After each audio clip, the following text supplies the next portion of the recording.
업종 공략 업앤다운, 오늘은 KTB투자증권 영업부 이성훈 과장과 함께하겠습니다. 어서 오십시오. 네, 안녕하십니까? 자, 먼저 오늘 상승이 기대되는 업종부터 화면으로 확인해 보시겠습니다. 자, 이성훈 과장이 꼽은 상승 전망 섹터는 택배 관련주입니다. 당연한 결과라고 코멘트해 주셨는데요. 자, 어떤 게 당연한 결과입니까?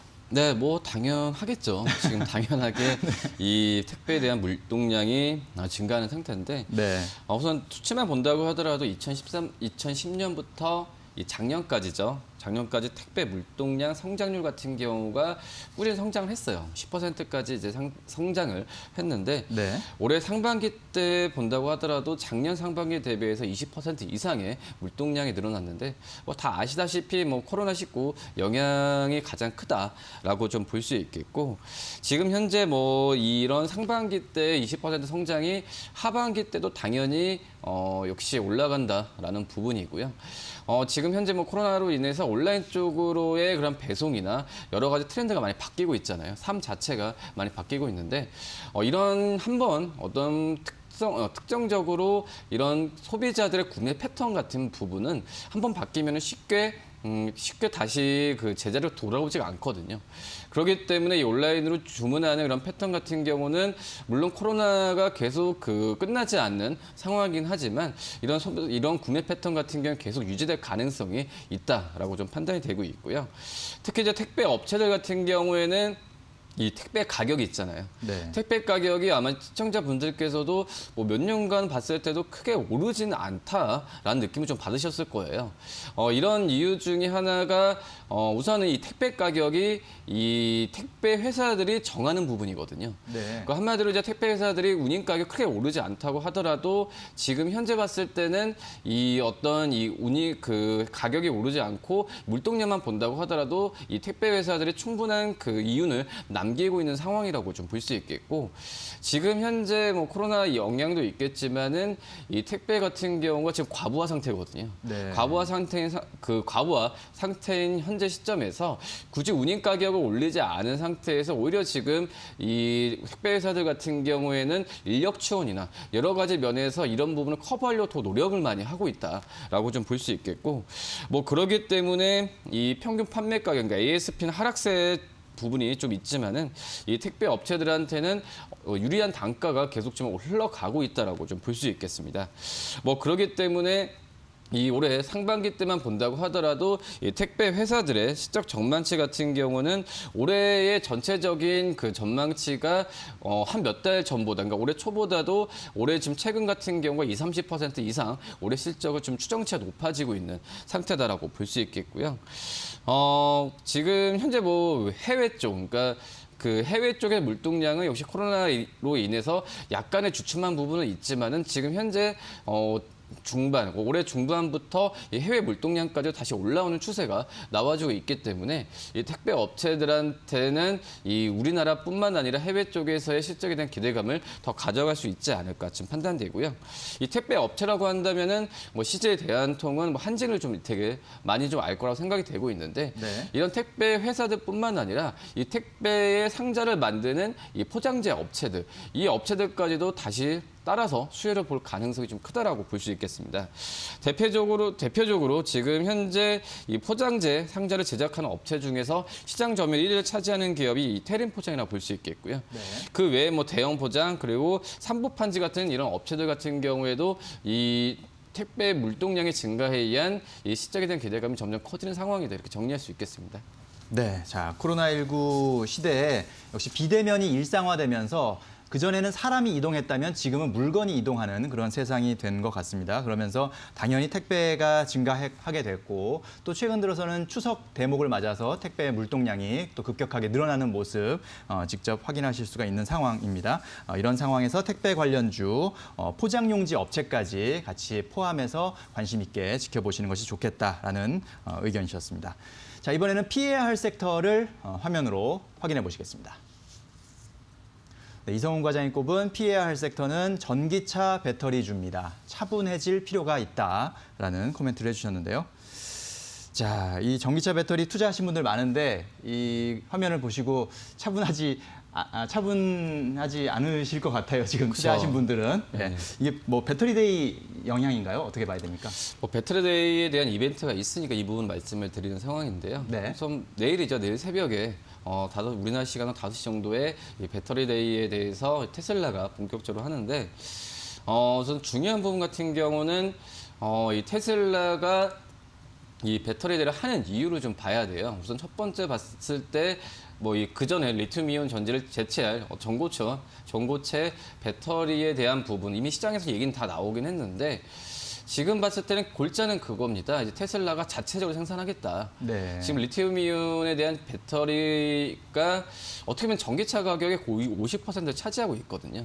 그런 상태에서 뭐 우리나라 기업들 LG와 삼성 SDI에 주문을 많이 지금 주고 있는 상태인데 어떻게 이것도 아깝다는 거예요. 제가 네. 봤을 때는. 그렇기 때문에 이 테슬라 자체적으로 이 전고체, 그러니까 그전 리튬이온 그 배터리에서 이 전고체 배터리로 바꾼 부분에 있어서 내재화를 하겠다라는 의미라고 볼 수 있겠는데 이 전고체 배터리가 이 리튬이온 배터리보다 좋은 이유를 그 설명을 하는 자리가 바로 내일 그 배터리 데이라고 볼 수 있겠습니다.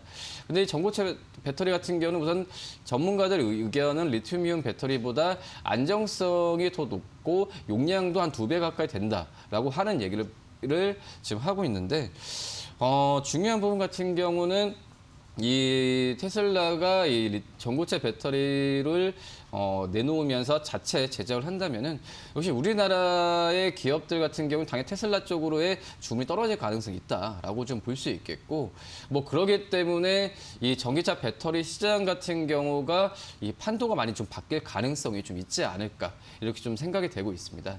뭐 어제 같은 경우에 LG화학이 또 급락을 좀 했잖아요. 네. 시청자분들께서는 이 물적 분할 그 한마디로 이 LG화학의 그 기업 가치에 대한 희석 부분이 우려되면서 주가가 급락했다고 생각을 하시는 분도 많으신데 저는 개인적으로 봤을 때도 이 배터리, 그러니까 내일 있을 이 배터리 데이에 의한 LG화학의 시장 점유율의 감소에 대한 우려감도 분명히 있다라고 좀 생각이 되고 있습니다. 뭐 그렇기 때문에 전기차, 뭐 2차 전지 관련주들은 뭐 시청자분들이 많이 갖고 있으실 거라고 투자하셨다고 생각이 되고 있는데, 네. 뭐 이거에 대해서 차분해질 필요가 있다라는 부분이 뭐 그 전에 어떤 전기차, 2차 전지가 물론 신사업이고 각광받는 그런 산업 자체이기 때문에 관련주들이 상승세를 보여주었지만은 이런 이벤트나 여러 가지 봤을 때도 한번 따져보고 투자하는 게 좋지 않을까 이렇게 판단이 되고 있고요.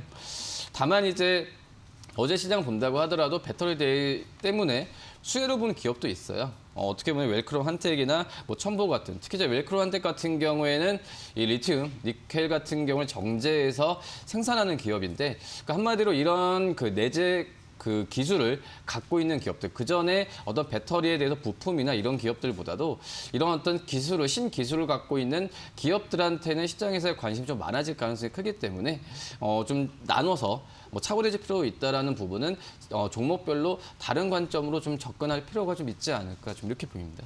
네, 그렇군요. 자, 전기차 가격 중에 역시 배터리 가격 비중이 가장 높죠. 그렇기 때문에 전기차 시대에 배터리 업체에 대한 관심도 높을 수밖에 없는 상황인데 내일 우리 시간으로 내일 아침 5시 30분이죠. 테슬라가 배터리 데이를 시작하는데 여기에서 차세대 배터리 기술이 공개될 것으로 예상이 되고 있습니다. 그러면서 우리 업체에도 아마 종목별로 좀 차별화된 그런 영향이 나타나지 않을까라는 예상할 수가 있겠고요. 그래서 좀 차분해질 필요가 있겠다라는 조언을 해주셨습니다. 자, 그럼 이제 오늘의 공략 종목 살펴볼 텐데요. 어떤 종목 갖고 오셨습니까? 다 아실 거라 생각이 됩니다. CJ 대한통운. 네. 말씀드렸다시피 택배 쪽에서는 국내 1위 기업이라고 볼 수 있겠는데 서두에 말씀드렸듯이 지금 그 택배 쪽에 대한 물당률이 증가하기 때문에 지금 과부하 상태예요. 과부하 상태고 뭐 그러기 때문에 이 CJ 대한통운이 어떻게 보면 추석 연휴 전인 이런 현재 시점에서 지난주 후반부터 주가가 좀 움직인 현재 상황이라고 좀 볼 수 있겠고요.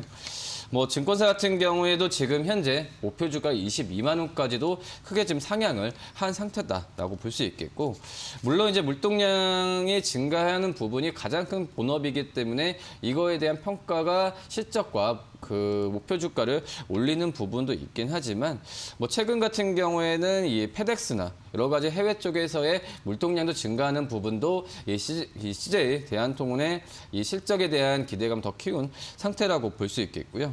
지금 현재 뭐 이커머스 시장 같은 걸 진출하면서 네이버와 협력을 많이 강화를 하고 있거든요. 기존에 어떤 오프라인 이 택배 쪽을 떠나서 이 온라인 택배 쪽에서의 사업을 네이버와 협력을 좀 강화하고 있기 때문에 여러 가지 그 CJ 대한통운에 대해서 이미지가 그냥 일반적인 어떤 택배 회사로 알고 있는데, 많은 신사업에 대해 진출하면서 여러 가지 수익원을 찾고 있는 현재 상태다라고 좀 볼 수 있겠습니다. 특히 이제 CJ 대한통운이 어떤 우리나라 쪽에 보다도 이 중국과 미국 쪽에서의 해외 법인에 대한 실적이 급격하게 좀 늘어나고 있는 상황이거든요. 그렇기 때문에 이 어떤 글로벌 사업부, 그전에는 작년까지만 하더라도 CJ 대한통운의 이 글로벌 사업부에 대해서 이 실적에 대한 불확실성에 대한 부분에 있어서 리스크 요인이라는 부분이 분명히 있었는데, 뭐 하지만 이 코로나 어떤 수혜라고 볼 수 있을까요? 어떤 해외 법인 쪽에서의 실적 부분은 기대해도 괜찮지 않을까 생각이 되고 있고, 뭐 3분기 같은 경우에는 지금 영업이익이 한 1,000억 이상은 좀 될 가능성이 크다라고 볼 수 있겠고요. 네. 이 수치는 작년 상분기 대비해서도 뭐 15% 이상 올라가는 수치라고 볼 수 있겠습니다. 서두에 말씀드렸듯이 이 택배 회사의 가장 큰 어떤 장점 중에 하나가 택배 운임 가격을 택배 회사에 정한다는 부분이거든요. 어떤 실적이나 이런 부분에 있어서 이윤 부분을 컨트롤할 수 있는 타워 부분에 있어서 가장 중심이 이 CJ 대한통운이지 않을까 판단되고요. 이 목표가는 22만 원, 손절가는 15만 원 말씀드리도록 하겠습니다. 네, 자 우리나라 대표 택배 업체죠. CJ 대한통운 뭐 물동량 증가 수혜에다가 또 글로벌 신사업에 대한 기대감, 실적까지 좋게 예상된다는 점, 이런 점에서 좀 눈여겨볼 필요가 있겠다라고 조언해 주셨고요. 자 오늘 상승 예상 업종으로 택배 관련주, 그리고 하락 예상 업종으로 전기차 배터리주 꼽아주셨습니다. 저희가 전해드린 투자 정보 잘 활용하시고요. 투자에 대한 판단은 시청자 여러분의 몫이라는 점 다시 한번 말씀드립니다. 네, 이성훈 과장님 오늘 말씀 잘 들었습니다. 감사합니다. 네, 감사합니다.